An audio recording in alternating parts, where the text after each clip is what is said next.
Hello everyone, welcome to our channel Shiksha Computer Academy. If you are new, please do like, share and subscribe the channel and please press the bell icon to never miss a video from the Shiksha Computer Academy.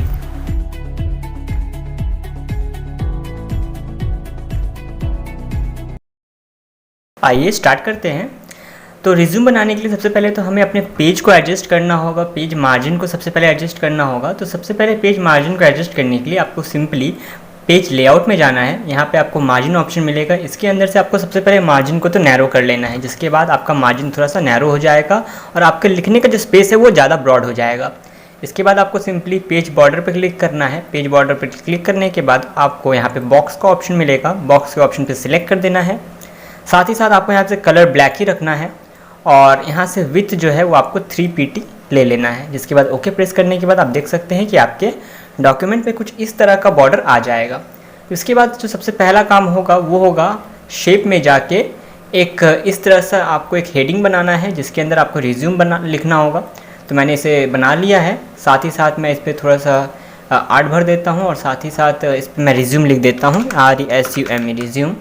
Resume लिखने के बाद आपको simply इस resume पे select करना है। Select करने के बाद इसको आपको अपर केस में कन्वर्ट करना है। अपर केस में कन्वर्ट करने के बाद आपको इसको कुछ इस तरह बड़ा कर देना है और साथ ही साथ सेंटर अलाइनमेंट में क्लिक करके आप इसको सेंटर में लेके आ जाना है। इसके बाद आपको आप चाहे तो यहाँ से इसका फ़ॉन्ट भी चेंज कर सकते हैं। मैं यहाँ पे फ़ॉन्ट चेंज कर देता हूँ और कुछ इस तरह आपका हेडिंग क्रिएट हो जाएगा। इसके बाद आपको सिंपली इंसर्ट टैब में जाना है। इंसर्ट टैब में जाने के बाद आपको टेबल ऑप्शन पे क्लिक करना है और यहाँ से आपको 3 कॉलम्स और 5 रोज़ का एक बॉक्स बना लेना है। कुछ इस तरह से एक टेबल बना लेना है। टेबल को कुछ इस तरह बड़ा कर लेना है। तो जब भी हम कभी रिज्यूम क्रिएट करते हैं तो मेनली 3 टाइप ऑफ इन्फॉर्मेशन हम भरते हैं। सबसे पहले तो हम भरते हैं पर्सनल इन्फॉर्मेशन। तो मैं यहाँ पे सबसे पहले पर्सनल इन्फॉर्मेशन के लिए एक हेडिंग, सब टाइटल या सब हेडिंग जैसा बना देता हूँ। अच्छा, इसे बनाने के बाद एक सेमी कॉलन और एक हाइफन देके कुछ इस तरह इसे मार्केबल बना दीजिए और साथ ही साथ इसे बोल्ड कर दीजिए और थोड़ा सा बड़ा कर दीजिए ताकि ये देखने में थोड़ा अच्छा लगे। मैं इसे अपर केस कर देता हूँ और थोड़ा बड़ा कर देता हूँ और साथ ही साथ इसे हेडिंग में कन्वर्ट कर देता हूँ। तो कुछ इस तरह का ये दिखेगा। इसके बाद मुझे क्या करना है, इसके बाद मैं इन कॉलम्स में जो मैं बनाया हूँ इसमें सबसे पहले मुझे यहाँ राइट साइड में नेम, उसके नीचे मुझे फादर्स नेम,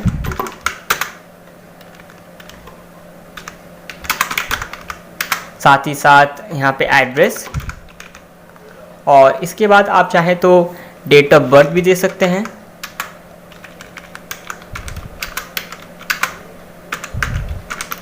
और इसके बाद आप चाहे तो फ़ोन नंबर भी यहाँ पे लिख सकते हैं।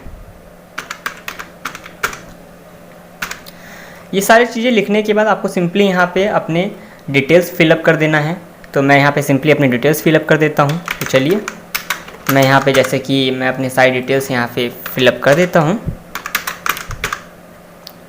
और ये सारी डिटेल्स फिलअप करने के बाद हमें इन सबको अरेंज करना होगा प्रॉपर वे में। कुछ इस तरह आपको अपने डिटेल्स फिलअप करना है।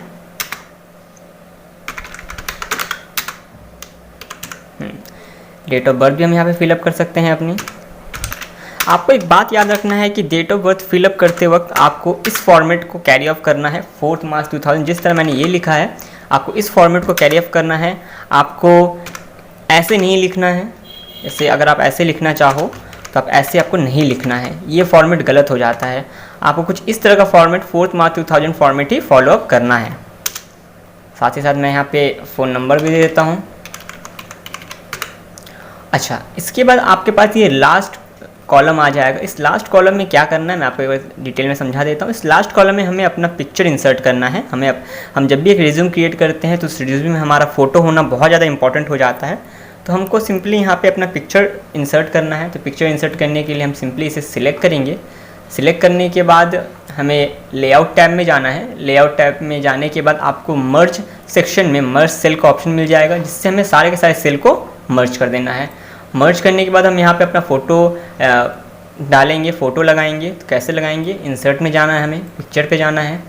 पिक्चर पे जाने के बाद अपने जो भी पिक्चर रहे आपके पास, जो भी अपना पासपोर्ट साइज फ़ोटो रहे, आप उसे यहाँ से इंसर्ट कर सकते हैं। तो कुछ इस तरह हमने इंसर्ट किया, देख सकते हैं कि बहुत ज़्यादा बड़ा है। तो हम इसका साइज़ छोटा कर देते हैं। साइज़ छोटा करने के साथ ही साथ हम इसे इस सेल के हिसाब से एडजस्ट कर देते हैं ताकि ये देखने में थोड़ा सही लगे, और कुछ इस तरह हमें एडजस्ट कर देना है। उसके बाद हमें यहाँ पे जो हमारे पर्सनल डिटेल्स का सेक्शन है, इन्हें थोड़ा सा हमें अपर केस में कन्वर्ट करने के बाद मैं इनका फ़ॉन्ट चेंज कर दूँगा ताकि ये देखने में थोड़े अच्छे लगें। कुछ इस तरह से मैं इनका फ़ॉन्ट चेंज कर दूँगा।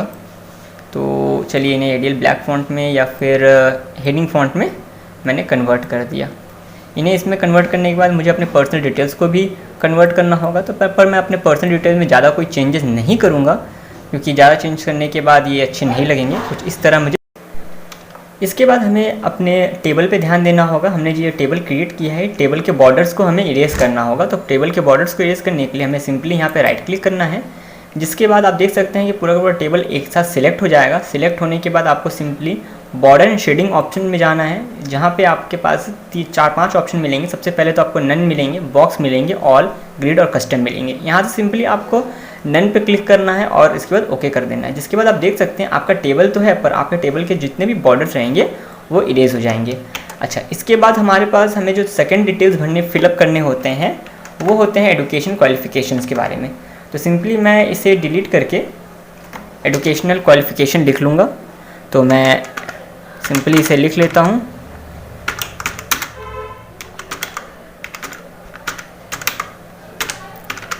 इसे लिखने के बाद हम यहाँ पे भी एक टेबल क्रिएट कर लेंगे। तो इस बार जो हम टेबल लेंगे उन टेबल का जो साइज़ रहेगा वो 3x3 रहेगा, मतलब हमें 3 रोज़ लेने और 3 कॉलम्स भी हमें लेने हैं। इसके बाद आपको इस तरह इन्हें बड़ा कर लेना है, जैसे कि मैं आप देख सकते हैं कि हाँ हमने बड़ा कर लिया है इन्हें। अच्छा, सबसे पहले तो हमें यहाँ पे लिखना है कि कौन से ग्रेड या कौन से क्लास हमने क्लियर किया। तो हम यहाँ सबसे पहले लिखेंगे 10th ग्रेड। 10th ग्रेड मतलब कि क्लास 10। और यहाँ लिखेंगे हम यहाँ पे 12th ग्रेड। और सबसे लास्ट में हम लिखेंगे बैचलर्स डिग्री। तो इसके बाद हमें सबसे पहले यहाँ पे तो बोर्ड लिखना है, जिस बोर्ड या फिर जिस बोर्ड से हम अपना एजुकेशन कंप्लीट कर रहे हैं। जैसे मैंने 10 कंप्लीट किया था ICSE बोर्ड से, साथ ही साथ हमने 12 कंप्लीट किया था ISC से, और हमारा जो बैचलर डिग्री है वो कैलकाटा यूनिवर्सिटी का है।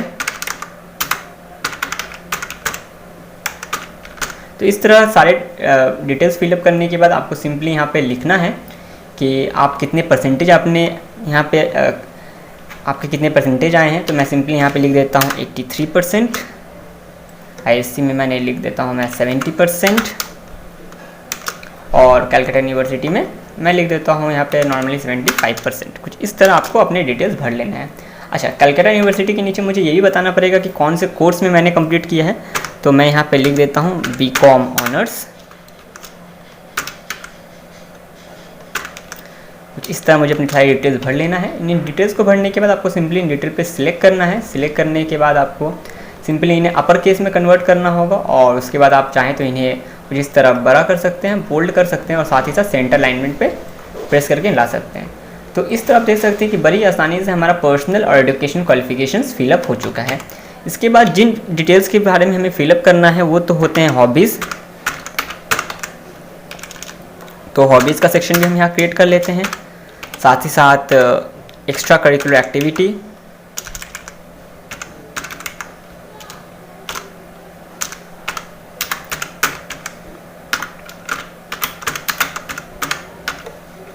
यहाँ पे आपको एक्स्ट्रा करिकुलर एक्टिविटीज़ के लिए भी एक कॉलम क्रिएट कर लेना होगा। साथ ही साथ आप यहाँ पे अगर आपके पास वर्क एक्सपीरियंस है तो आप वर्क एक्सपीरियंस का कॉलम यहाँ पे बना लीजिए। अगर आपके पास वर्क एक्सपीरियंस नहीं है तो आपको सिंपली उसे नहीं क्रिएट करना है। तो मैं सिंपली यहाँ पे अपने सारे जितने भी डिटेल्स हैं, फर्दर डिटेल्स, वहाँ उसमें मैं फिलअप कर लेता हूँ।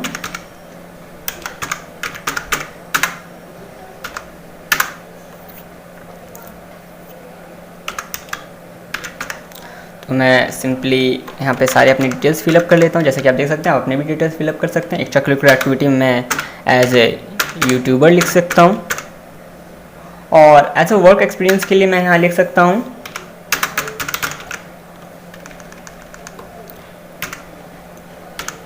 मैं यहाँ पे लिख सकता हूँ 1.5 ईयर एज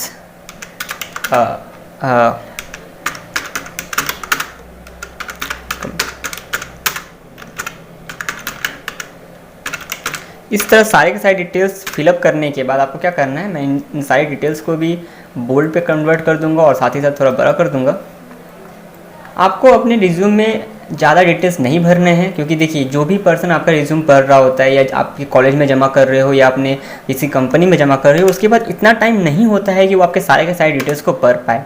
वो हार्डली आपके रिज्यूम को पढ़ने के लिए 1 से 2 मिनट देगा। तो आपको सारे के सारे मतलब इसे बल्कि नहीं बनाना है, पर सारे डिटेल्स एक साथ में फिलअप करना है। तो कुछ इस तरफ सारी डिटेल्स फिलअप कर सकते हो। इसके बाद लास्ट पार्ट में चलते हैं। यहाँ पे आपको एक एक्नॉलेजमेंट आपको लिखना पड़ता है कि I hereby states that all the information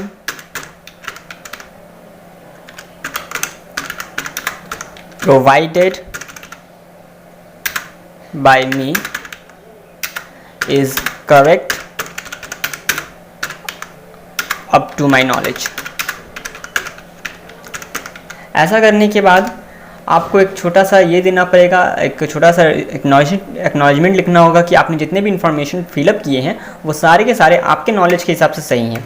इसके बाद आपको अपने रिज्यूम के लास्ट पार्ट में डेट भरना है। जैसे मैं यहाँ पे डेट भर देता हूँ, तो मैं डेट का सेक्शन या तो खाली रख सकता हूँ, आप इसे प्रिंट होने के बाद वहाँ पे डेट भर सकते हैं।